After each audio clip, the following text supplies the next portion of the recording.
ప్రభునామమున అందరికీ శుభోదయం. ఈరోజు దేవుని వాగ్దానము ఏమనగా, యోహాను రాసిన మొదటి పత్రిక 5వ అధ్యాయము 14వ వచనము. ఆయనను బట్టి మనకు కలిగిన ధైర్యమేదనగా, ఆయన చిత్తానుసారముగా మనమేది అడిగినను ఆయన మన మనవి ఆలకించుననున్నదియే. సహోదరి సహోదరులారా, విశ్వాసులకు శాశ్వత జీవము ఉంది కాబట్టి దేవుని సన్నిధిలోకి రాగలమన్న నిబ్బరము వారికి కలుగుతుంది. మన నిశ్చయత ఇదే.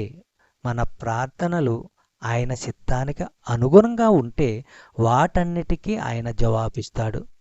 మనము అడిగిన వాటన్నిటినీ ఇస్తాడు. మన ఇష్టాలకు అనుగుణంగా దేవుణ్ణి అడగడం వేరే సంగతి. అలాంటి ప్రార్థనలకు జవాబిస్తాడని మనము నమ్మకూడదు.